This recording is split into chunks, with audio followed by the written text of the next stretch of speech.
ప్రార్థన చేసుకుందాం. క్రీస్తు యేసునందు మమ్మల్ని అతి మిక్కిలిగా ప్రేమించిన మా పరలోకపు తండ్రి, మీ యొక్క పరిశుద్ధమైన ఘనమైన నామమును బట్టి స్తోత్రాలు వందనాలు నాయన. గడిచిన వారమంతా కూడా కాచి కాపాడి ఎలాంటి పరిస్థితులు మాకు వచ్చినప్పటికీ కూడా వాటన్నిటిని జయించే శక్తిని మందరికి ప్రసాదించి మందరి జీవితాల్లో మరొక దినాన్ని ఈ విధంగా ప్రవేశపెట్టి మరికొన్ని మాటలు ఉదయకాలపు ఆదివారం సంఘ కొడుకులో కూడుకొని నేర్చుకుని ఆలోచించే ధన్యత దయచేస్తున్న దేవా స్తోత్రాలు వందనాలు నాయన. వచ్చిన వింటున్న ప్రతి ఒక్క బిడ్డని పేరు పేరు ముట్టండి, తాకండి, పరిశుద్ధపరచండి, బలపరచండి తండ్రి. ఒక సమయంలో పరిశుద్ధ గ్రంథం నుంచి గొప్ప సంగతులు మేము పరిశోధన చేస్తుంటుండగా మందరికి పరిశుద్ధ ఆత్మస్థాన్ని దయచేయండి దేవా. మాట్లాడే నాకు కూడా ఆత్మస్థాన్ని ప్రసాదించండి తండ్రి. నేను సత్యవాక్యాన్ని సరిగా విభజించి మాట్లాడే ఆత్మస్థాన్ని దయచేయండి తండ్రి. మనుషులు సంతోషపెట్టే మాటలైనా మాట్లాడకుండా మిమ్మల్ని మాత్రమే సంతోషపెట్టే విధంగా మాట్లాడకు కృప చూపండి తండ్రి. నన్ను నేను తగ్గించుకుని మేము హెచ్చిస్తూ మీకే కీర్తి మహిమ తెచ్చే విధంగా మాట్లాడే భాగ్యాన్ని ప్రసాదించండి దేవా. నా ద్వారా మాట్లాడే ప్రతి మాట వింటున్న అందరూ ఉదయాలలో ఫలింపచేయమని సమస్త ఘనత మహిమ ప్రభావాలు మీకే చెల్లిస్తూ మా ప్రభును మా రక్షకుడును మీ ప్రియకుమారుడు అయిన యేసుక్రీస్తు వారి పరిశుద్ధ నామమున అడిగి వేడుకొనిచున్నాము తండ్రి, ఆమేన్. ముందుగా దేవునికి స్తోత్రం చెల్లిద్దాం. కుడి వచ్చిన సంఘస్థులకు, ఆన్లైన్ ద్వారా యూట్యూబ్ ద్వారా వింటున్న దేవుళ్ళందరూ కూడా యేసుక్రీస్తు నామమున వందనాలు. దేవుని బిడ్డలారా, దేవుని మహాకృపను బట్టి మనమంతా ఈ విధంగా ఇక ఆదివారపు సంఘ కొడుకులో కూడుకొని మరొక గొప్ప సంగతిని నేర్చుకుని ఆలోచించే ధన్యత దయచేస్తున్న తండ్రికి యేసుక్రీస్తు ద్వారా కృతజ్ఞతాస్తుతులు చెల్లిద్దాం. ఆమేన్. దేవుడు సంఘాన్ని ఆన్లైన్ ద్వారా యూట్యూబ్ ద్వారా వింటున్న ప్రతి ఒక్క బిడ్డని ప్రేమించి మనందరి కోసం ఏర్పాటు చేసిన అంశం, భక్తిహీనుల మధ్య మనం భక్తిగా బ్రతకలేమా? భక్తిహీనుల మధ్య మనం భక్తిగా బ్రతకలేమా? చూడండి దేవుని బిడ్డలారా, భక్తిహీనులు ఎవరో, వాళ్ళు ఎలా ఉంటారో, వాళ్ళు ఏం చేస్తారో తెలిస్తే అప్పుడు భక్తులు ఎవరో మనకు అర్థమవుతుంది. అదేవిధంగా భక్తులు ఎవరు, వాళ్ళ క్రియలేంటి, వాళ్ళని ఎలా జీవిస్తారో తెలిస్తే ఎవరు భక్తిహీనులో మనకు అర్థమవుతుంది దేవుని బిడ్డలారా. కానీ దేవుడు భక్తిహీనతను, భక్తిహీనులను అసహించుకుంటాడు. దేవునికి ఇష్టం ఉండదు. దేవునికి భక్తిహీనులు, భక్తిహీనత ఇష్టం ఉండదు. కానీ మనుషుల మాటలను ఆధారం చేసుకొని మనం భక్తి అనుకోకూడదు, విశ్వసించకూడదు. దేవుడు చెప్పాలి భక్తి అంటే ఏందో.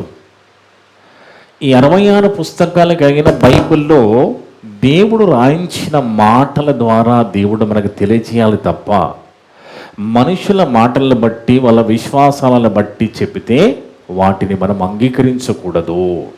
ఎందుకంటే దేవుని బిడ్డలారా, ఈ పరిశుద్ధ గ్రంథం, ఈ బైబిల్ గ్రంథం మనకి ఇచ్చింది మన భక్తి జీవితాన్ని, ఏది భక్తి ఏది భక్తిహీనత తెలుసుకొని మనము గొప్పగా బ్రతికి దేవుని దగ్గరికి రావాలనే ఇచ్చాడు.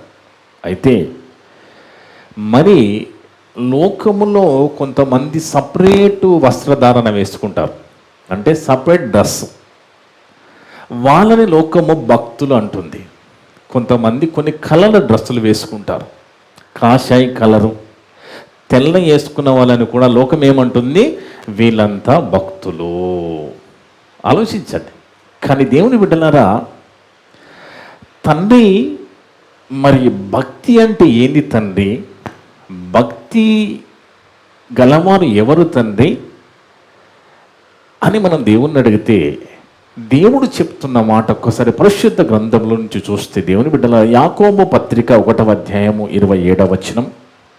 యాకోబు పత్రిక 1వ అధ్యాయము 27వ వచనం. తండ్రి అయిన దేవుని ఎదుట, ఎవరి ఎదుట? మనుషుల ఎదుట కాదు. ఈ భక్తి దేవుని ఎదుట భక్తి, మనుషుల ఎదుట భక్తి చాలా ఈజీ. మనుషుల ముందు భక్తులుగా కనబడడం చాలా చాలా ఈజీ. ఎలాగంటే అన్నదానం చేశారనుకోండి, వీళ్ళు భక్తులు అంటుంది లోకం. వస్త్రదానం చేశారనుకోండి, వీళ్ళు భక్తులు అంటారు. ఒక 10 సార్లు నీటిలో మునిగితే వాళ్ళు కూడా భక్తులే. ఒక పండుగను ఘనంగా చేసుకుంటే వాళ్ళు కూడా భక్తులే. ఏదైనా దైవ కార్యానికి 1 లక్ష రూపాయలు ఇచ్చాననుకోండి, వాళ్ళు కూడా భక్తులే. అంటే లోకములో మనుషులను భక్తులుగా నమ్మించడం చాలా ఈజీ. కానీ ఇక్కడ భక్తి అనేది దేవుని ఎదుట భక్తి గురించి మాట్లాడుతున్నాడు, మనుషుల ఎదుట కాదు. దేవుని తండ్రి అయిన దేవుని ఎదుట భక్తి ఏంటంటే, తండ్రి అయిన దేవుని ఎదుట పవిత్రమును. చూడండి, భక్తిలో మొదటగా ఏమున్నది? పవిత్రత, పరిశుద్ధత. అది బయటికి కనపడే బాహ్య రూపమైనది కాదది. ఆ పవిత్రత అనేది ఆత్మ సంబంధమైనది. అర్థముంది దేవుని బిడ్డల, అది ఆత్మ సంబంధమైన పవిత్రత. అందుకే దేవుని ఎదుట, తండ్రి అయిన దేవుని ఎదుట పవిత్రతను, నిష్కలంకమునైన భక్తి ఏదంటే చెప్తున్నాడు అక్కడ దేవుడు. ఏంటి భక్తి? మొదటగా పవిత్రత, నిష్కలంకమైన భక్తి ఏదనగా దిక్కులేని పిల్లలను, విధవరాండ్లను వారి ఇబ్బందుల్లో పరామర్శించి. ఇది చాలా మంది చేస్తున్నారు. ఇది చాలా మంది చేస్తున్నారు. దిక్కులేని పిల్లల్ని ఆర్పనేజులు నడుపుతూ ఎంతో మందిని తీసుకొని వచ్చి ఆర్పనేజులు ఉంచుకుంటూ ఎంతో మంది వాళ్లకు సేవ చేస్తున్నారు, మంచిదే. అదేవిధంగా విధవరాలను కూడా పరామర్శిస్తున్నారు, మంచిది. ఇది 50% మాత్రమే భక్తి. ఇది మాత్రమే చేస్తే భక్తి కాదు అంటున్నాడు. ఇది మాత్రమే చేస్తే సరిపోదు. ఎందుకంటే దేవుని బిడ్డలారా, కొంతమంది ఎలాగుంటారంటే ఎవరినో ఒకరిని ముంచి కూడా మరి ఇలాంటి కార్యాలు చేసేవాళ్ళు ఉన్నారు. ఎవరినో ఒకరిని మోసం చేసి ముంచి ఆ డబ్బులు పెట్టి ఇలాంటి కార్యాలు చేస్తే, మరి అలాంటి కార్యాలు చేస్తున్న వారిని లోకం ఏమంటుంది? భక్తుడు అంటుంది. దేవుడు ఏమంటాడు? భక్తిహీనుడు అంటాడు. అందుకే దేవుని బిడ్డలారా, నిజంగా నువ్వు మరి అనాథలకి నువ్వు చేయాలంటే నీ కష్టార్జితముతో నీకున్న దాంట్లో చేయి. అన్యాయంగా సంపాదించి వాళ్ళకి పెట్టి అది భక్తి అంటే దేవుడు ఒప్పుకోడు. ఎందుకంటే ఇది 50% భక్తిని చాలా మంది చేస్తున్నారు, చాలా మంది చేస్తున్నారు. కానీ తర్వాత చెప్తున్నాడు అసలైన సంగతి, దీన్ని మాత్రం పట్టించుకోవడం లేదు క్రైస్తవులు. చెప్తున్నాడు తర్వాత మాట చూడండి. ఇదండి, ఇహలోక మాలిన్యం అంటకుండా, తనకంటకుండా తన్ను తాను కాపాడుకొనుటయే నిజమైన దేవుని ఎదుట భక్తి. ఇది పక్కకు పెట్టేశారు. ఇక అనాథాశ్రయాలు, విధవలను ఆదుకోవడము, మరి హోమ్ ఫర్ డిసేబుల్డ్, ఇవన్నీ బాగా చేస్తున్నారు, సంతోషం. ఇవన్నీ కూడా చెయ్యాలి. కానీ అది 50% మాత్రమే భక్తి. కానీ అసలైన భక్తి ఏంటంటే ఏందమ్మా? ఇహలోక మాలిన్యం అంటకుండా. అంటే భక్తికి కూడా స్కేల్ పెట్టాడు దేవుడు. భక్తికి ప్రమాణం ఉన్నది, ఒక కులమానం ఉన్నది. ఏంటా కులమానం అంటే ఇహలోక మాలిన్యము. ఏంటి ఇహలోక మాలిన్యము? ఈ లోకంలో ఏమున్నది? శరీరాశ, నేత్రాశ, జీవబుడ్డంబము. అంటే పాపము అంటించకుండా బ్రతకాలట మనం. అర్థం దేవుని బిడ్డలారా, అవన్నీ పైనయన్ని చేసుకుంటూ మనం ఎలాగుండాలంటే తండ్రి అనే దేవుని ఎదుట ఇహలోక మాలిన్యం అంటకుండా, ఇహలోక మాలిన్యము తనకంటకుండా తన్ను తాను కాపాడుకొనుటే దేవుని ఎదుట భక్తి. దేవుని బిడ్డలారా, కానీ మనుషుల ఎదుట భక్తి చూడండి. ఒక వ్యక్తిని మంచివాడు లేదా చెడ్డవాడు అనడానికి ఏమంటారండి? కొన్ని మంచి పనులు చేస్తున్నప్పుడు అది క్రియలతో కూడుకున్నది కదా. మంచివాడు అంటే క్రియలతో కూడుకున్నది. మంచి ప్రేమగా మాట్లాడతాడు, సహాయం చేస్తాడు, ఇబ్బందులను ఆదుకుంటాడు, మరి నిన్ను పరామర్శిస్తాడు. ఇలాంటి వాడిని మంచివాడు అంటుంది లోకం కదా.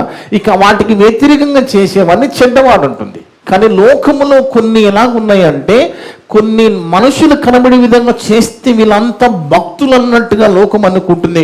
కానీ దేవుడు చెప్పాడు, అవన్నీ చేసుకుంటూ ఈ లోక మాలిన్యం అంటకుండా, అంటే పాపము మనకు అంటకుండా బ్రతకడమే దేవుని ఎదుట నిజమైన భక్తి. దేవుని బిడ్డలారా, కానీ కొంతమంది ఏమంటున్నారంటే, మరి వాళ్ళు చేస్తున్నారు కదా మేము కూడా చేస్తున్నాం, వాళ్ళు చేస్తున్నారు కాబట్టి మేము చేస్తున్నామని మాట్లాడుతూ ఉన్నారు. ఇప్పుడు ఎవరో పాపం చేస్తున్నారని నువ్వెందుకు చేయాలి? కానీ అందరు చేస్తున్నారు కాబట్టి నేను చేస్తున్నాను అంటే, అందరు చేసేది నువ్వు చెయ్యొద్దు, అలా చేయడము తప్పు అని చెప్పడమే ఈ యొక్క అంశం యొక్క సారాంశం. అందరు చేసేది వాళ్ళు చేస్తున్నారు కాబట్టి కరెక్టా? కాదు కదా. అందరూ చేస్తున్నారండి మేము చేస్తున్నాము, కాదు కాదు. అందరూ చేసేది మనం చేయొద్దు, దేవుడు చెప్పింది మనం చేయాలి. ఎందుకంటే ఒకవేళ మనం అలా అనుకుంటే నోవా కాలం గురించి మనం ఆలోచిస్తే, ఎందుకంటే దేవుడు చరిత్ర ముందు పెట్టాడు. బైబిల్ గ్రంథంలో చరిత్ర, గతంలో జరిగిన చరిత్ర, ఆ చరిత్ర ఎలాగున్నదంటే అక్కడ జరిగిన దుష్టాంతాలన్నీ యుగాంతమందున్న మనకు బుద్ధి కలగాలని పరిశుద్ధ గ్రంథం రాయించి మన చేతిలో పెట్టాడు. ఎందుకంటే ఈ 66 పుస్తకాలు, ఇది మన బ్రతుకు పుస్తకం, ఇది మన బ్రతుకును మార్చే పుస్తకం, మన దేవుని దగ్గరికి చేర్చే పుస్తకం. కాబట్టి ఈ పుస్తకంలో ఉన్న మాటలను బట్టి మన బ్రతుకుండాలి తప్ప లోకంలో ఎవరో మెచ్చుకున్నారని, ఏదో చెప్పారని దాన్ని బట్టి మనము తప్పుదారి పోకూడదు. దేవుని బిడ్డలారా, అందుకే నోవా కాలములో, వాస్తవానికండి నోవా కాలములో జలప్రలయం వచ్చింది మనకు బాగా తెలుసు. కానీ జలప్రలయానికి ముందు దేవుడు చెప్పాడు ఏమని? పాపం పెరిగిపోయింది, భక్తిహీనత పెరిగిపోయింది, ఇక నేను తట్టుకోలేకపోతున్నాను. నోవా నువ్వు వెళ్ళి వాళ్ళకి చెప్పు, ఈ మాటలు చెప్పు, ఇవి చెప్పుకుంటూ నువ్వేం చేయంటే ఓడగట్టుకో అని దేవుడు చెప్పాడు. అర్థమవుతుంది దేవుని బిడ్డలారా? ఎలాంటి పరిస్థితి ఉన్నదో పేతురు గారు రాస్తున్నారు చూడండి. ఇప్పుడు మనం అంటున్నాం కదా, వాళ్ళ చేస్తున్నారు కాబట్టి మేం చేస్తున్నామండి అంటున్నాం కదా మనం. ఒకవేళ నోవా కాలంలో ఒకసారి మనం చూద్దాం. 2వ పేతురు పత్రికలో, 2వ పేతురు పత్రిక 2వ అధ్యాయం 5వ వచనం చదువుకుంటే దేవుని బిడ్డలారా, 2వ పేతురు పత్రిక 2వ అధ్యాయము 5వ వచనములో, మరియు ఆయన పూర్వకాలమందున్న లోకమును విడిచిపెట్టక, ఆయన పూర్వకాల చదవమ్మా, భక్తిహీనుల సమూహము మీదికి, 5వ వచనం, మరియు ఆయన పూర్వకాలమందున లోకమును విడిచిపెట్టక భక్తిహీనుల సమూహం మీదికి జల ప్రళయము రప్పించినప్పుడు. అంటే ఎవరి మీదకి వచ్చింది జల ప్రళయము? భక్తిహీనుల మీదకి వచ్చింది. ఆలోచించండి బాగా. అంటే ఆ కాలములో భక్తిహీనత ఎంతగా ఉన్నదో ఆలోచించండి.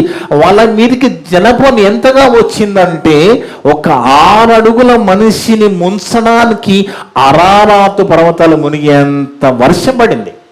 ఆకాశపు తూములు విప్పబడ్డాయి. 40 రోజులు ప్రచండ వర్షం కురిసింది. అంటే మనం అనొచ్చు, ఒక 6 అడుగుల మనిషి చేసిన పాపాన్ని శిక్షించడానికి ఇంత వర్షము, ఇంత వరద అవసరమా అంటే కొన్నిసార్లు మనం కూడా మాట్లాడుతూ ఉంటాం. ఏమని? నిర్భయ వచ్చినప్పుడు, కొంతమంది గ్యాంగ్ రేపులు చేసినప్పుడు ఆ తీవ్రతను బట్టి మనం ఏమంటున్నాము? అలాంటి వాళ్ళు బ్రతకడానికి అంటున్నామా లేదా? ఎవరైనా ఒక అమ్మాయిని క్రూరంగా మానభంగం చేసిన మనమే అంటున్నాం ఏమని? ఇలాంటి వాడు బతకొద్దు, వీళ్ళని షూట్ చేయండి అంటుంది లోకం. అంత తీవ్రత అంటే మనిషిని శిక్షించడానికి అంత వర్షము, అంత వరద, జలప్రళయం కురిపించవలసి వచ్చిందంటే దేవుడు ఎంత కోపముతో విసిగిపోయాడో బాగా ఆలోచించండి. అలాంటి పరిస్థితిలో చెప్తున్నాడు, మరియు ఆయన పూర్వకాలమందున లోకమును విడిచిపెట్టగా, అంటే లోకాన్ని ఎవరిని కూడా విడిచిపెట్టాడు అనేది ఇక్కడ మనం అర్థం చేసుకోవాలి. ఎవరు కూడా దేవుని నుంచి తప్పించుకోలేరు. లోకమును విడిచిపెట్టక భక్తిహీనుల సమూహము మీదికి జల ప్రళయము రప్పించినప్పుడు నీతిని ప్రకటించిన నోవాహును మన 7 కాపాడెను. అంటే భక్తిహీనులు, ఆ కాలంలో ఉన్న వాళ్ళంతా కూడా భక్తిహీనులుగా ఉన్నారు. కానీ ఆ భక్తిహీనుల మధ్య నోవాహు అనే ఒక నీతిమంతుడు ఆయన కుటుంబాన్ని దేవుడు ఎందుకు కాపాడాడు అంటే ఆయన నీతిమంతుడుగా బ్రతుకుతున్నాడు. ఎందుకంటే ఈ విషయాన్ని ప్రభువారు కూడా గుర్తు చేస్తారు. యేసు ప్రభువారు కూడా గుర్తు చేస్తూ ప్రభు రెండవ రాకడ ముందు ఎలాంటి పరిస్థితి ఉంటుందో అని చెప్పడానికి ప్రభువారు మాట్లాడుతున్న మాట కూడా మత్తయి సువార్త 24వ అధ్యాయము 37 నుంచి 39 వరకు చదువుకుంటే, మత్తయి సువార్త 24వ అధ్యాయంలో 37 నుంచి 39 వరకు చదివితే దేవుని బిడ్డలారా, నోవహు దినములు ఎలాగుండెను, మనుష్య కుమారుని రాకడయు అలాగే ఉండును. ఎలాగుంటుందో చెప్తున్నాడు చూడండి. జల ప్రళయం ముందటి దినము వరకు, ముందటి దినములలో నోవహు ఓడలోనికి వెళ్ళిన దినము వరకు, అంటే ఆడ వరదలు వచ్చేస్తున్నాయి, మునిగిపోతున్నారు. నోవహు గారు ఓడ తయారు చేశారు. సుమారు 120 సంవత్సరాలు వాళ్ళకి దేవుని వాక్యము చెప్పారు. అయినప్పటికీ కూడా వాళ్ళు మత్తుతో పట్టించుకోకుండా ఏంట మత్తు, తినుచు త్రాగుచు పెండి చేసుకుంటూ పెండికిచ్చుతూ ఉన్నారట. అంటే ఎలాంటి మత్తు చూడండి, ఒకవైపు వరద వస్తుంది, ఒకవైపు మునిగిపోతున్నారు, అయినా కానీ అంటే నోవహు ఓడలకు వెళ్ళే వరకు అలాగే చేస్తున్నారని ఇక్కడ యేసుప్రభువు వారు చెప్తున్నారు. తినుచు త్రాగుచు పెండి చేసుకొనుచు పెళ్లికిచ్చుచు ఉండిరి. జల ప్రళయము వచ్చి అందరిని కొట్టుకుని పోవు వరకు ఎరుగకపోయిరి. అలాగే మనమున్న దినాల్లో కూడా కనబడుతుందా లేదా మీరు చెప్పండి. మనమున్న దినాల్లో కూడా అలాంటి పరిస్థితులే ఉన్నాయి. మీరు గమనించండి. ఎవరిని కదిలిచ్చినా, ఎవరితో మాట్లాడినా, నేను ఫలానా పెళ్లి దగ్గరికి వెళ్ళాను, ఫలానా ఫంక్షన్కి వెళ్ళాను, ఫలానా గృహప్రవేశానికి, ఫలానా దానికి వెళ్ళాను అని మాట్లాడుతున్నారు. అంటే మనుషులు ఇలాంటి దాంట్లో బిజీగా ఉన్నారు. దేవుని పక్కకి పెట్టేశారు. క్రైస్తవుల గురించి మాట్లాడుతున్నారు. అది క్రైస్తవులకు చెప్పబడిన మాట. అది క్రైస్తవులకు చెప్పబడిన మాట. యేసుప్రభువు వారు అంటే క్రైస్తవులకి చెప్పిన మాట. క్రైస్తవుల్ని చూడండి, మన వాళ్ళనే చూడండి, దీంట్లో బిజీ ఉన్నారు, దీంట్లోనే బిజీ ఉన్నారు. అంటే దాని అర్థం ఏంటి? యేసుప్రభువు వారు చెప్పింది భవిష్యత్. అది భవిష్యత్. దాంట్లో మనం ఉండొద్దనే కదా దేవుని బిడ్డలారా. అలా ఉంటారంటే ఉంటారన్నారు కాబట్టి మనం కూడా ఉండాలని కాదు కదా. ఉండొద్దు ఆ లిస్టులోని జాగ్రత్త పరచడానికి మన ప్రభు చెప్పిన భవిష్యత్తు. దేవుని బిడ్డలారా ఆలోచించండి బాగా. నోవహు నిజంగా, నోవహు అంటే నెమ్మది. నోవహు అంటే దాని అర్థం ఏంటంటే నెమ్మది. నిజంగా ఆయన ఓపిక చూస్తే చాలా ఆశ్చర్యం ఇస్తుందండి. ఎందుకంటే ఒకవైపు వాక్యం చెప్తున్నాడు, ఒకవైపు ఓడ తయారు చేస్తున్నాడు, ఒకవైపు భార్యని పిల్లల్ని కాపాడుకుంటున్నాడు, కోడల్ని కాపాడుకుంటున్నాడు, దేవుని నడిపించుకుంటున్నాడు. ఇన్ని పనులు చేస్తూ ఎక్కడ కూడా విసిగించుకోలేదు, నెమ్మది కలిగి ఉన్నాడు, దేవుని మాటకి లోబడి బ్రతుకుతున్నాడు. వాస్తవానికి నోవహు గారు ఎలాగున్నారు? మోషే గారు అయితే చూడలేదు కదా. మోషే గారి యొక్క ప్రవేశం నిర్గమకాండంలో వస్తుంది, కానీ ఆది కాండం రాసింది మాత్రము మోషే గారు పరిశుద్ధాత్మ ప్రేరణతో. ఆ మోషే గారు సాక్ష్యం ఇస్తున్నారు. చూడండి నోవహు గురించి ఒక్కసారి చూద్దాం. ఆది కాండం 6వ అధ్యాయం 9వ వచనంలో, ఆది కాండము 6వ అధ్యాయము 9వ వచనం దేవుని బిడ్డలారా, ఆది కాండం 6వ అధ్యాయము 9వ వచనము, నోవహు వంశమని ఇది. నోవహు నీతిమంతుడును తన తనములో నిందారహితుడై ఉండెను. ఆయన తరములోనట నీతిమంతుడుగా నింద లేకుండా ఉన్నాడట. మనమేంది అలాగంటున్నాము? అందరు చేస్తున్నాడు, మనం చేస్తున్నాం అంటున్నాము. అక్కడ అందరు భక్తిహీనులే, ఆయన మాత్రం నింద లేకుండా ఉన్నాడు. అంటే దాని అర్థం ఏంటి? మనం అర్థం చేసుకోవాలి. ఎందుకంటే ఆయన నీతిమంతుడుగా బతుకుతున్నాడు. నీతిమంతుడెవరు? మరి నీతిమంతుడిగా బ్రతకాలంటే ఎలాగుండాలి? మనకు నీతి ఎప్పుడు కలుగుతుంది, ఎలా కలుగుతుంది? ఎందుకంటే నోవహు గారి గురించి రాయబడిన మాట మనం చూసాం. మోషే గారు సాక్ష్యం ఇస్తున్నారు, ఆయన నీతిమంతుడుగా నిందారహితుడుగా బతికాడు. నీతిమంతుడుగా బతకడం అంటే ఏంటి? నీతి మనకి రావాలంటే మనం ఏం చేయాలనేది ద్వితీయోపదేశ కాండం 6వ అధ్యాయము 29వ వచనంలో రాస్తున్నాడు చూడండి. అదే మోషే గారు ద్వితీయోపదేశ కాండం 6వ అధ్యాయము 25వ వచనం, క్షమించండి 6:25 ద్వితీయోపదేశ కాండం. నీతి మనకు ఎప్పుడు కలుగుతుంది? దేన్ని బట్టి మోషే గారి ద్వారా దేవుడు రాయించాడు నోవహు గారు నీతిమంతుడని. ఇప్పుడు మనము నీతిమంతులుగా ఉండాలంటే మనం ఏం చేయాలి? మన దేవుడైన యెహోవా మనకు ఆజ్ఞాపించినట్లు ఆయన సన్నిధిని ఈ సమస్తమైన ఆజ్ఞలను అనుసరించి మనము నడుచుకొనున్నప్పుడు మనకి నీతి కలుగుతున్నది. అంటే మనము నీతిమంతుడుగా ఉండాలన్నా, మనకి నీతి కలగాలన్నా, దేవుని దృష్టిలో మనం నీతిమంతుడుగా కనబడాలంటే దేవుడిచ్చిన ఆజ్ఞలన్నీ పాటిస్తేనే మనకి నీతి కలుగుతుందట, నీతిమంతుడుగా ఉంటామట. అబ్రహాము దేవుని నమ్మెను, అది అతనికి నీతిగా ఎంచబడిన రాయబడి ఉంటుంది. ఎలా నీతి ఎంచబడిందంటే అబ్రహాము దేవుడు చెప్పిన ఆజ్ఞలన్నీ పాటించాడు కాబట్టి అది ఆయనకు నీతిగా ఎంచబడింది. ఇప్పుడు అర్థమైంది కదా, నీతి అంటే మనకు నీతి ఎప్పుడు కలుగుతుంది? దేవుడు చెప్పిన మాటల ప్రకారంగా మనం బ్రతికినప్పుడు నీతి కలుగుతుంది. అలా బ్రతుకుతున్నాడు కాబట్టి నోవహు గారు దేవుడు ఏమి చెప్తే అది చేస్తున్నాడండి.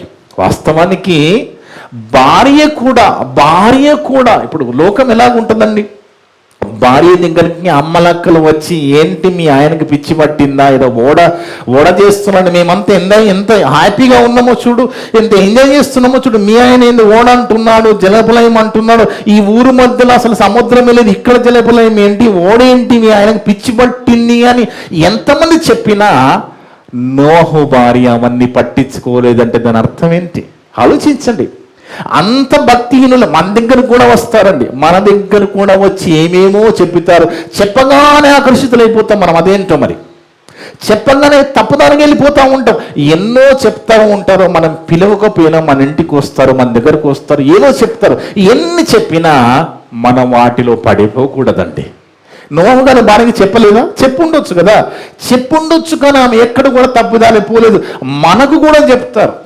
ఎందుకంటే ఈ లోకంలో మనం బతుకుతున్నప్పుడు, లోకమంతా భక్తిహీనతలో ఉన్నప్పుడు, యాకోబు 1:20 ప్రకారంగా చూస్తే అసలు ఎవరు భక్తులు కనబడడం లేదు, దేవుని ఎదుట భక్తి కనబడడం లేదు. అలాంటి వారు ఎంతో మంది కొద్దో గొప్ప దేవుని కోసం మనం బతుకుతున్నప్పుడు మన దగ్గర కూడా వస్తారు, ఏదేదో చెప్తారు. చెప్పగానే మనం నమ్మొద్దు, చెప్పగానే మనం అవిశ్వాసంలో పడొద్దు, చెప్పగానే తప్పిదాన్ని పోవద్దు. ఎందుకంటే మనం వాక్యములో ఉండాలి, దేవుని మాటల్లో ఉండాలి. బైబిల్ అంతా ఇచ్చింది ఎందుకు అనుకుంటున్నారండి? 66 పుస్తకాల ఇన్ని మాటలు ఇవ్వడానికి దేవుని యొక్క ఉద్దేశం ఏంటంటే మనము పాపానికి దూరంగా ఉండడానికి, పాపము చేయకుండా ఉండడానికి ఇచ్చట, వేరే ఏ కారణం లేదు. పాపానికి దూరంగా ఉండాలి, పాపం చేయకుండా ఉండాలి, అలాంటి వారికి పరలోకము గనుక ఇంత గొప్ప పుస్తకాన్ని మన చేతిలో పెట్టాడు దేవుడు. అందుకే నోహు భార్య కూడా ఎక్కడ కూడా ఆకర్షితులు కాలేదు. ఒక భార్యనే కాదు, కొడుకులు కోడళ్ళు కూడా దేవుల్లో ఉన్నారంటే ఆలోచించండి, ఆయన ఎంతగా దేవునికి లోబడుతున్నాడు. కాబట్టి ఆయన గురించి దేవుడే సాక్ష్యం చెప్తున్నాడు నోహు గురించి. 7వ అధ్యాయం 1వ వచనం, ఆది కాండం 7వ అధ్యాయము 1వ వచనం చదువుదాం. ఆది కాండం 7వ అధ్యాయం 1వ వచనం.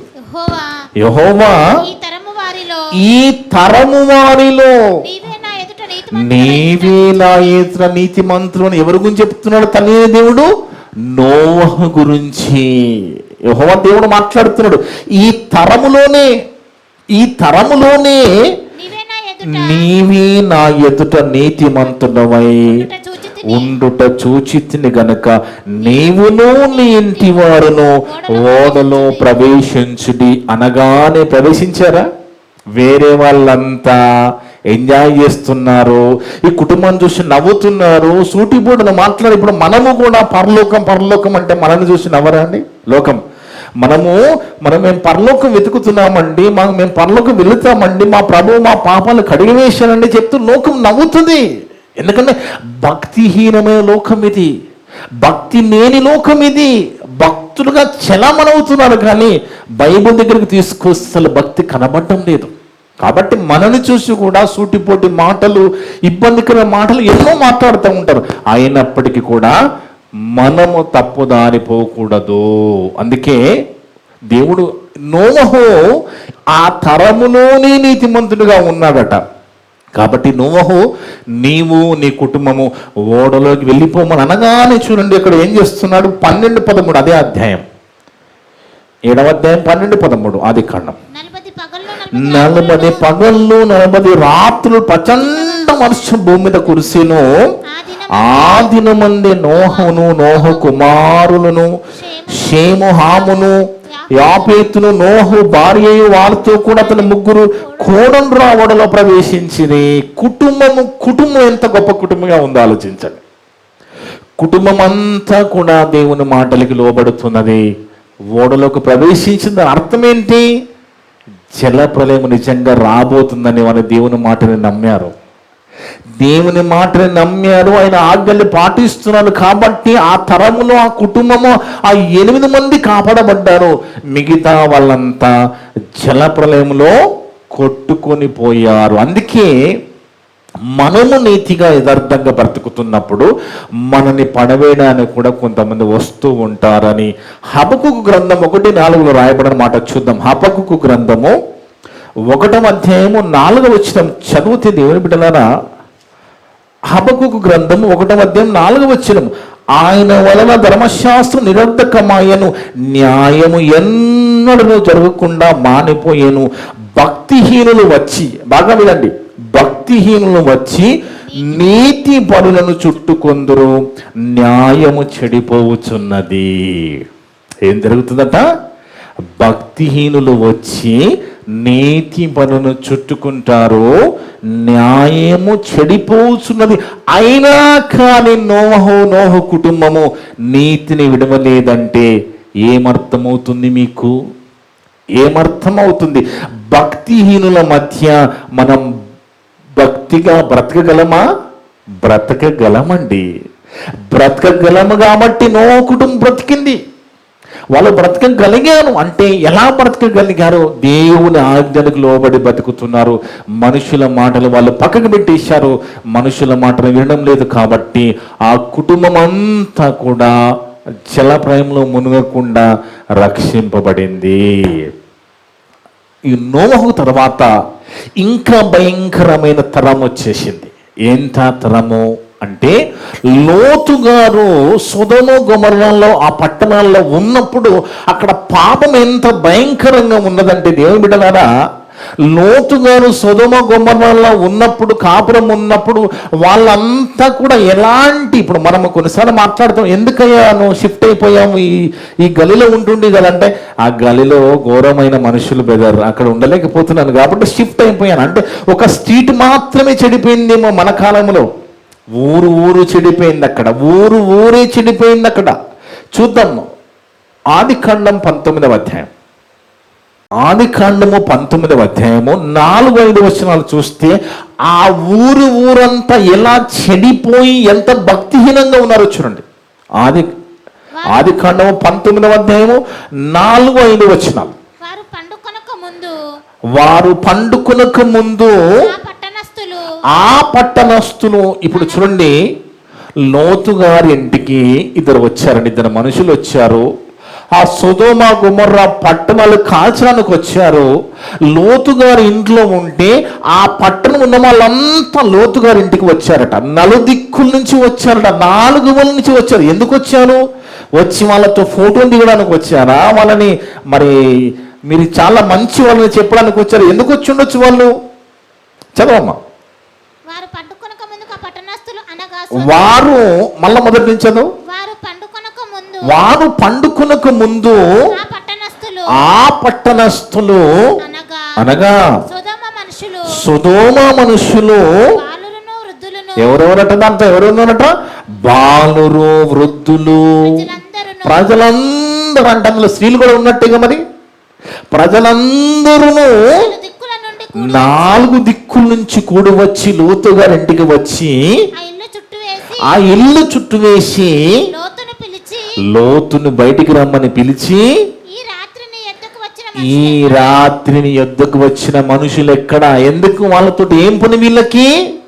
చెప్తున్నారు చూడండి, మేము వారిని కూడునట్లు వారిని వెలుపలకు తీసుకొని రా అంటే ఏం జరుగుతుంది? కామ వికారయుక్తమైన పనులు జరుగుతున్నాయి అక్కడ.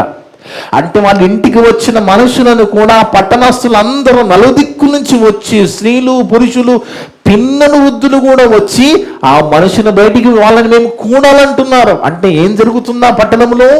కామ వికారయుక్తమైన పనులు జరుగుతుంది. ఏంటి ఘోరము, ఏంటి పరిస్థితి అంటే అంత భయంకరంగా భక్తిహీనత, పాపం పెరిగిపోయింది. దేవుని బిడ్డలను ఆలోచించండి. మనం అనుకుంటాము ఒక గలీలో చాలా డిస్టర్బెన్స్ ఉంది, వీళ్ళంతా మన చుట్టుపక్కల వాళ్ళు మంచి వాళ్ళు కాదేమో, ఊరంతా మంచిది కాదు అక్కడ. అయినప్పటికీ లోతు వాళ్ళ మధ్య జీవించి ఆయన ఎలా బ్రతికాడు అనేది ఒక్కసారి చూద్దాం. రెండవ పేతురు పత్రిక 2వ అధ్యాయము 6 నుంచి 8 వరకు చదివితే అలాంటి భక్తిహీనత గల ఆ మనుషుల మధ్య ఆ కామ వికారయుక్తమైన పనులు చేసి ఆ వ్యక్తుల మధ్య లోతు గారు ఏ విధంగా బ్రతికారో పేతురు గారు రాస్తున్నాడు. చూడండి, 2వ పేతురు పత్రిక 2వ అధ్యాయము 6 నుంచి 8 వరకు. దేవుని బిడ్డలారా, మరియు ఆయన సొదొమ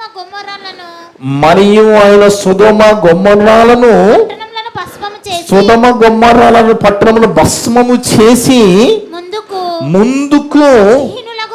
అంటే మనకి ముందుకు ఆ కాలం తర్వాత వచ్చే భక్తిహీనులకు, మనమున్న కాలం భక్తిహీనులకు, ముందుకు భక్తిహీనులకు వారికి వాటిని దృష్టాంతముగా ఉంచుటకై వాటికి నాశనం విధించాడు. అంటే ఎందుకు ఆ పట్టణం కాల్చి? అలాంటి పరిస్థితి ఇప్పుడైతే లేదు కదా, అంత ఘోరం అయితే లేదు కదండి. ఇప్పుడు సొదొమ గొమొర్రాల్లో అని వాగ్వంశం లేకుండా బాలురు, వృద్ధులు, ఆడ మగ వీళ్ళంతా వాళ్ళతో మేము కుడతామనే పరిస్థితి ఇప్పుడు లేదు కదా. ఆలోచించ, అంత భయంకరమైన పరిస్థితిలో కూడా లోతు ఎలా బ్రతికాడనేది మనం ఆలోచిస్తున్నాం. ఏమంటున్నాడు వాళ్ళని? దుర్మార్గులు అన్నాడు. చూడండి, దేవుడు ఎంత పెద్ద పదప్రయోగం చేశాడు. వాళ్ళంతా ఎవరట? దుర్మార్గులు. అంటే ఆలోచించండి దేవుని బిడ్డలారా, పట్టణం భస్మము చేసి ముందుకు భక్తినులను వారికి వాటి దృష్టాంతం ఉంచుటకి వాటిని నాశనము విధించి దుర్మార్గులకు కామ వికారయుక్తమైన నడవడి చేత బహు బాధపడిన నీతిమంతునకు లోతును తప్పించాడు. అక్కడ నోవహును ఆ కుటుంబాన్ని తప్పించాడు, ఇక్కడ లోతును తప్పించాడు. ఎందుకు తప్పించాడు? నీతి కలిగి బతుకుతున్నారు. నీతి కలిగి బతకడం అంటే ఏంటి? ఆయన ఆజ్ఞలకు లోబడి బతకడమే నీతిగా. ఇదండి బైబుల్. ఇది బైబుల్, ఇది దేవుని మాట. ఇది మనము నీతిమంతులుగా ఉండాలన్నా, నీతి కలిగి బతకాలన్నా, మనకి నీతి కలగాలన్నా ఆయన ఆజ్ఞలకు లోబడి బతకాలి. అలా నువ్వు బతుకుతుంటే నీ పక్కింటి వాడు ఏమన్నా నీకు ఏం ప్రాబ్లం లేదు, నీ ఊరు వాళ్ళన్నా, నీ బంధువులు ఎవరేమన్నా మనకి ఏం నష్టం జరగదు. మనకి కావాలి పరలోకం. అందుకే ఆ లోతు చూడండి, ప్రతి దినమట ఆ నీతిమంతుని వారి మధ్యన కాపురం ఉండి తాను చూసిన వాటిని బట్టి, వినిన వాటిని బట్టి వారి అక్రమమైన క్రియల విషయములో దినదినము నీతిగల తన మనస్సును నొప్పించుకొనుచు వచ్చారట. ఎంత గొప్పగా ఉందో చూడండి ఈ మాట. ఆయన నీతి కలిగి ఉన్నాడు, నీతి కలిగిన మనసు కలిగి ఉన్నాడు, దినదినము నొప్పించుకుంటున్నాడు. ఏంటి చూడ, మనము కూడా భక్తిగా మనం బతుకుతున్నప్పుడు కొంతమందికి మధ్యకి వెళ్ళినప్పుడు అవి చూసినప్పుడు మన మనస్సు కూడా అలాగే కలగాలి. ఎందుకంటే మనం నిజంగా ఆజ్ఞలు లోబడి బతుకుతున్నప్పుడు పరలోకం వెతుకుతూ మనకు కూడా అలాంటి పరిస్థితి వస్తుందండి. ఇది లోకం ఎలాగే ఉంటుంది. అలాంటప్పుడు లోతు ఆ భయంకర దుర్మార్గుల మధ్య దినదినము నీతిగల తన మనసును నొప్పించుకొనుచు వచ్చాడు, కానీ పాపము చెయ్యలేదు. నువ్వేంటి అందరు చేస్తున్నావు, నేను చేస్తున్నా అంటున్నావు? ఉండగలమా? భక్తిహీనుల మధ్య మనం భక్తిగా బ్రతకగలమా అంటే బ్రతికారు కదా వీళ్ళు. నోహు గారు బతికారు, వాళ్ళు కుటుంబం అంతా బతికింది. లోతు గారు బతికారు, మనము కూడా బ్రతకగలం. బ్రతకగలం, అవకాశం ఉంది, బ్రతికే అవకాశం ఉన్నది దేవుని బిడ్డలారా. అందుకే బాగా ఆలోచించాలి మనం. తర్వాత యోబు గారి దగ్గరకు వద్దాం. ఇక ఎంతోమంది భక్తులు ఉన్నారు, కొంతమందిని మనం చూద్దాం ఈరోజు. ఆ యోబు గారికి 3 స్నేహితులు ఉన్నారండి. వాళ్ళు వచ్చి వాళ్ళు అంటున్న మాటలు, వాళ్ళు చెబుతున్న విధానము ఎంత విసిగించారండి 3 స్నేహితులు యోబు గారిని. రకరకాల ప్రశ్నలతో మైండ్ చెడగొట్టారు. అయినా కానీ యోబు తప్పు చేయలేదు, పాపము చేయలేదు, నీతిని విడవలేదు. ఆలోచించండి బాగా. అలాంటి యోబు వాళ్ళ స్నేహితుల విషయంలో దేవుడే చెప్పిన మాట. ఆ స్నేహితులు ఎలాంటి వాళ్ళు దేవుడే చెప్తున్నాడు. 42వ అధ్యాయం యోబు గ్రంథము 7వ వచనం. యోబు గ్రంథము 42వ అధ్యాయం 7వ వచనం. దేవుని బిడ్డలారా, యోబు గ్రంథం 42వ అధ్యాయము 7వ వచనం.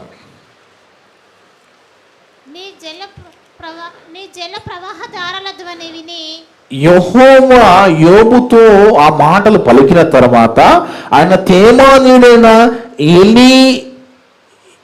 ఎలీఫజుతో ఇలాగ సెలవిచ్చెను, నా సేవకుడైన యోబు పలికినట్లు మీరు నన్ను గూర్చి యుక్తమైనది పలకలేదు గనుక నా కోపము నీ మీదను నీ 2 స్నేహితుల మీదను నుండుచున్నది. నా యోబుకు వచ్చిన కష్టం మామూలా? ఆరోగ్యం పోయింది, ఆస్తులు పోయాయి, ఒకవైపు భార్య మరి గుచ్చుకునే మాటలు మాట్లాడుతూ ఉన్నది, ఇన్సల్ట్ చేస్తుంది, అవమానపరుస్తుంది, అందరూ నవ్వుతున్నారు, ఎలా బతికాడు, ఎలా అయిపోయాడు అంటున్నారు.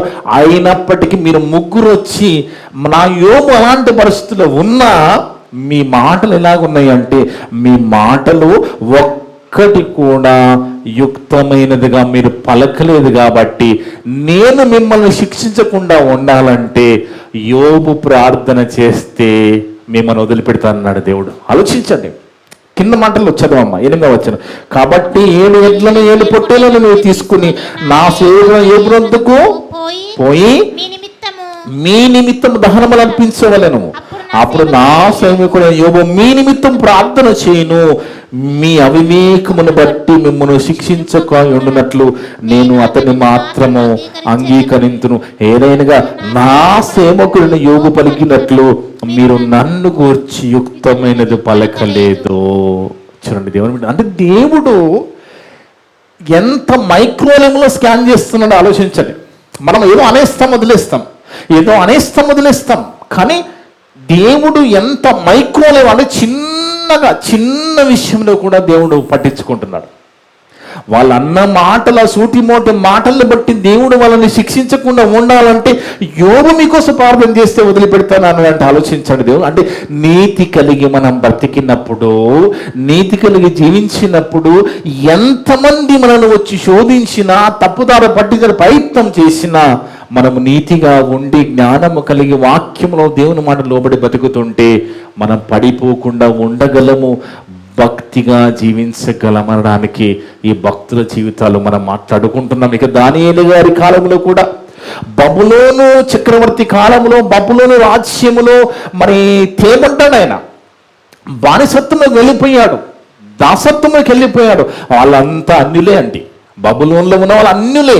అంతమంది అన్యుల మధ్య ఎక్కడ కూడా దానియేలు దేవుణ్ణి విడిచిపెట్టకుండా నీతిని కాపాడుకున్నాడు కదా. దేవుని బిడ్డలారా ఆలోచించండి. అంటే ఈ భూప్రపంచములో ఎక్కువ మంది అందరూ భక్తిహీనత కలిగి ఉన్నా, భక్తి లేకుండా బ్రతికినా, అలాంటి వారి మధ్య మనము భక్తిగా బ్రతకగలమనడానికి బైబిల్లో ఎంతో మంది భక్తులు ఉన్నాయి, వాళ్ళ జీవితాలు ఉన్నాయి. ఇక నోవహు గారి కాలము ఆ తరమంతా చెడిపోయింది. లోతు గారి కాలము ఆ ఊరంతా కామ వికారయుక్తమైన దుర్మార్గులుగా మారిపోయారు. ఇక దానియేలు కాలం అందరూ అన్యులు ఉన్నారు, వాళ్ళ మధ్య నీతిగా బతకగలిగాడు. ఇక యోసేపు గారు నేరానికి తెలియని ఒక దేశములోని శిక్షింపబడ్డాడు, అయినా తప్పు చేయకుండా నీతిని కాపాడుకున్నాడు. ఇక మన యేసు దగ్గరికి వస్తే, మన రక్షకుడి దగ్గరికి వస్తే ఆయన సుంకర్లతో పాపులతో భోజనం చేస్తూ వాళ్ళతోనే ఉన్నాడండి. ఆలోచించండి. అంటే నేను వచ్చిందే పాపుల కోసమయ్యా, నేను వచ్చింది పాపాల నుంచి మిమ్మల్ని విడిపించడానికి. కానీ వాళ్ళు ఏమన్నారు, ఈయనేంటి సుంకర్లతో పాపులతో భోజనం చేస్తున్నాడు ఏంటి, అని మాట్లాడారు కదా. కానీ వాళ్ళతోనే భోజనం చేశాడు, వాళ్ళతోనే బ్రతికాడు, వాళ్ళతో కలిసి తిన్నాడు, తిరిగాడు. కానీ ఎక్కడ కూడా పాపము చేయని పరిశుద్ధుడు మన రక్షకుడైన యేసు ప్రభువారు. ఆలోచించండి దేవుని బిడ్డలారా, బాగా ఆలోచించండి. ఎందుకంటే మనము చెప్తా ఉంటాము కదా, తామర పువ్వు ఉంటుంది కదా, ఆ తామర పువ్వు బురదలోనే ఉంటుంది. కానీ బురద ఉంటుందని మన స్టైల్గా చెప్పేస్తాం, స్టైల్గా మాట్లాడతాం. అది ఎందుకు అంటడం లేదంటే మన కోసమే అంటే మనకు బుద్ధి కలగాలి, పాఠము కలగాలని. అరే తామర పువ్వు బురదలో నుండి బురద అంటడం లేదంటే ఈ పాపము లోకంలో నువ్వు కూడా నీ లోకమాలను అంటించుకోకుండా ఉండగలవని పాఠం నేర్పుతుంది తామర పువ్వు. అర్థమన్న దేవుడు లోకములో ఏది పెట్టినా మనకి పాఠం నేర్పడానికి, మన దేవుని వైపు చూపించడానికి పరలోకం కొన్ని ఎందుకు కూడా అర్థం కాదు. ఇదెందుకుంది ఇదెందుకుంది అదెందుకుంది ఆలోచిస్తే దాంట్లో ఖచ్చితంగా మనకి ఏదో పాఠం నేర్పాలనుకుంటున్నాడు దేవుడు. అంటే మనం ఎంతగా ప్రేమిస్తున్నాడు ఆలోచించండి. దేవుని ప్రేమ మన ఎడల ఎంత గొప్పగా ఉన్నది. అందుకే పాపులతో సుంకరులతో ఒక సందర్భంలో యాకోబు బావి దగ్గర సమరయ స్త్రీ ఉంటుంది కదా, నీళ్లు చేతుకోవడానికి వస్తుంది యాకోబు బావి దగ్గర. వాస్తవానికి సమరయ స్త్రీ క్యారెక్టర్ మంచిది కాదు. మధ్యాహ్నం పూట బావి దగ్గరకు వచ్చి ఆమెతో సంభాషణ పెట్టే లోకం ఏమనుకుంటుంది, ఈయనేంటి ఆమె ఆ చెడిపోయిన ఆమెతో మాట్లాడుతున్నాడు, ప్రమాదం కదా. ఆ విషయంలో శిష్యులు కూడా ఆశ్చర్యపోయారట. ఈయనేంటి మమ్మల్ని ఏదో భోజనం పంపిస్తున్నాడు, ఈమెతో ముచ్చట పెడుతున్నాడు, ఏంటి కథ అన్నట్టుగా వాళ్ళు కూడా అనుకున్నారు, ఆశ్చర్యపోయారట. కానీ బయటికి ఏమనలేదు. కానీ ఆమె కూడా మనసు విప్పి మాట్లాడింది. ప్రభువారు ఆయనకి దేవుని మాటలు ఎన్నో చెప్పిన తర్వాత ఇక ఆమె ఎంతగా మారిపోయిందంటే ఊరు తీసుకొచ్చాము ప్రభు ముందు కూర్చోబెట్టిందండి. ఊరంతా కదిలి వచ్చిన మాట విని. ఎందుకంటే నాకు 5 భర్తలు ఉన్నారని, ఇప్పుడున్న భర్త నా భర్త కాదని ఉన్నట్టుగా చెప్పాడు. ఈయనే క్రీస్తు, ఈయనే మెస్సయ్య అని ఆ ఊరులందరికీ చెప్పి అందరిని కూర్చోబెట్టిన గొప్ప స్త్రీ అండి.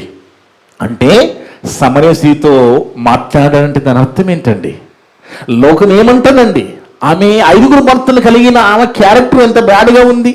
అయినప్పటికీ ప్రభు ఆమెతో సంభాషించి ఒక మాట చూడండి, వాళ్ళు ఆశ్చర్యపోయారట. 4వ అధ్యాయము యోహాను సువార్తలో 28వ వచనం అనుకుంటాను. యోహాను సువార్త 27వ వచనం. యోహాను సువార్త 4వ అధ్యాయము 27వ వచనం. ఇంతలో ఆయన శిష్యులు వచ్చి ఆయన స్త్రీతో మాట్లాడడం చూచి ఆశ్చర్యపడింది. కానీ ఎందుకు ఆశ్చర్యపడ్డాను, ఈమె క్యారెక్టర్ ఏంటి, ఈమెతో ఈయన ముచ్చట పెట్టడం ఏంటి అనుకున్నాను వాళ్ళు. ఎందుకంటే భోజనము పంపించడానికి మమ్మల్ని ఊర్లోకి పంపించాను, ఇప్పుడు దాకా ఈమెతో మాట్లాడుతూ ఉన్నారు, మనమేమి రాగానే ఆమె ఊర్లోకి వెళ్ళిపోయింది అన్నట్టుగా వాళ్ళు ఆశ్చర్యపడ్డారు. కానీ దేవుని బిడ్డలారా, యేసు ప్రభు మాటలు విన్న తర్వాత సమరయ స్త్రీ జీవితం మారిపోయిందండి. ప్రభు వచ్చింది పాపుల కోసమే, రోగుల కోసమే, ఆరోగ్యవంతుల కోసం రాలేదు. పాపమని రోగం కలిగిన మన కోసమే మన ప్రభు వచ్చి ప్రాణం పెట్టి రక్తం చిందించాడండి. అందుకే ప్రభు అన్న మాట, నాలో పాపం ఉన్నదని ఎవడు స్థాపించును? యోహాను సువార్త చివరిగా 8:47 వచనం. యోహాను సువార్త 8:47 వచనం. నేను సత్యమును చెప్పుచున్నాను కనుక మీరు నన్ను నమ్మను అంటే దాని అర్థం ఏంటి? బైబిల్లో ఇలా ఉందండి, దేవుడు పరలోకంలో ఉన్నాడు, యేసుని పంపించాడు, ఆ ప్రభుని యందు విశ్వాసం ఉంటే నువ్వు కాపాడబడతావు, నీ పాపాలు క్షమించబడతాయి, నీకు ఆయన ద్వారా పరలోకం ఉందని సత్యం మనం చెప్తామండి. ఎంతమంది నమ్ముతారో చెప్పండి. స్వయంగా ప్రభు చెప్తేనే నేను సత్యమే చెప్పుచున్నాను, కానీ మీరు నమ్మరు. నా యందు పాపమున్నదని మీలో ఎవడు స్థాపించునని ప్రపంచాన్ని ప్రశ్న వేసిన ఒకే ఒక్కడు, వన్ అండ్ ఓన్లీ జీసస్ క్రీస్తు మాత్రమే, ప్రభువు మాత్రమే అండి. అంటే మనిషిగా పుట్టిన మనుషుల్లో పాపము చేయకుండా పరిశుద్ధుడిగా బ్రతికిన మన ప్రభు మాత్రమే ప్రశ్న వేశాడు. ఇక ఎవరు కూడా ఈ ప్రశ్న వెయ్యలేరు. ఎందుకంటే పాపము చేయకుండా పరిశుద్ధుడిగా బ్రతికిన వానికి పాపులమైన మనల్ని రక్షించే అర్హత ఉంటుంది. అర్థముందా అండి? నేనా తప్పు చేసుకుంటా, నిన్ను తప్పు దిద్దితే, అదే కదా ప్రభు చెప్పింది, నీ కంట్లో దూలం పెట్టుకుని నీ కంట్లో దూలం పెట్టుకుని నవసీడ తీస్తామయ్యా, ముందు దూలం తీసి అంటున్నాడు. ప్రభు మాటలండి, ప్రభు బోధ ఆశ్చర్యం. ఒక్కొక్క మాట మనం వింటే చిన్న పదాల్లాగా అనిపిస్తాయి, కానీ చాలా లోతైన అర్థాలు, నిజంగా మనిషిని మార్చే మాటలు ప్రభు బోధల్లో ఉంటాయి. అంత గొప్ప ప్రభువే ప్రపంచాన్ని జబ్బచరిచి ప్రశ్నించాడు. ఏమని? నాలో పాపమున్నదని ఎవడు స్థాపించునో? అంత గొప్ప పరిశుద్ధుని దగ్గరికి మనం వచ్చినప్పుడు నిజంగా ఈ భక్తిహీనుల మధ్య మనం భక్తిగా బ్రతకలేమా అంటే, ఒక నోవహును చూపించాడు చరిత్ర, ఒక లోతును చూపించాడు, ఒక యోసేపు గురించి మాట్లాడాడు, ఒక దానియేలు గురించి మాట్లాడాడు. ప్రభు జీవితాన్ని మన ముందు పెట్టాడు. ఇక మనని చేయవలసింది ఏంది? ఆయన ఆజ్ఞలకు లోబడి నీతిగా బ్రతికి పవిత్రమైన జీవితం కలిగి ఈ లోక మాలిన్యం మనకు అంటకుండా, ఇది చాలా ఇంపార్టెంట్, ఇది చాలా చాలా ఇంపార్టెంట్. ఇది ఈ లోక మాలిన్యం అంటే లోకంలో ఉన్న పాపం మనకు అంటకుండా మనము జీవించినప్పుడే తండ్రి అయిన దేవుని ఎదుట మనం భక్తి పరులము, భక్తి గలవారం. అంటే మాటలన్నీ కూడా ఏ ఒక్క మాట కూడా దాగపోకుండా విన్న మీ అందరి హృదయాలలో చెప్పిన నా హృదయంలో దేవుడు సమృద్ధిగా ఫలింపజేయునుగాక. ఆమేన్. ప్రార్థన చేసుకుందాం. మమ్మల్ని మిక్కిలిగా ప్రేమించిన మా పరలోకపు తండ్రి, మీ యొక్క పరిశుద్ధమైన ఘనమైన నామమును బట్టి స్తోత్రాలు, వందనాలు నాయన. గొప్ప దేవుడు తండ్రి, గొప్ప మాటలు ఇది నాయన. అందరిని ప్రేమించి భక్తిహీనుల మధ్య భక్తిగా మేము బ్రతకగలమని, అలా బ్రతికిన వాళ్ళ చరిత్ర మా ముందు పెట్టి మీరు కూడా బ్రతకగలరయ్యా, మీరు బతకండి, అలా బతికి నా దగ్గరికి రాండని మా అందరితో మాట్లాడిన విధానం బట్టి స్తోత్రాలు, వందనాలు నాయన. ఈ లోక మాలిన్యం అంటకుండా మమ్మల్ని మేము కాపాడుకోవడమే నిజమైన భక్తిగా మాతో మాట్లాడవందుని బట్టి స్తోత్రాలు చెల్లిస్తున్నాము తండ్రి. అవును నాయన, ఈ లోకముల మనుషుల ముందు భక్తి అనేది అసలు లెక్కలకు రాదని, మీ ఎదుట మేము భక్తిగా ఉన్నప్పుడే దాన్ని బట్టి మాకు పరలోకం దొరుకుతుందనేది మాకు అర్థమైంది నాయన. అలా బ్రతుకుతాము నాయన. శక్తిని దయచేయండి తండ్రి.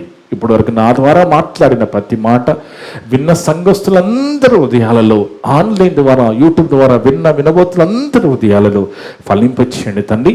మేమంతా కూడా కేవలం వాక్యము చదివి విని వదిలిపెట్టి మమ్మల్ని మేము మోసపరుచుకోకుండా విన్న మాటల ప్రకారంగా జీవించే ధన్యత దయచేయమని సమస్త ఘనత మహిప్రభావాలు మీకే చెల్లిస్తూ, మా పాపమును మా రక్షకుడును మీ ప్రియ కుమారుడు అయిన యేసుక్రీస్తు వారి పరిశుద్ధ నామమున అడిగి వేడుకొనిచున్నాము తండ్రి. ఆమేన్. మీ అందరికీ వందనాలు. May God bless you all.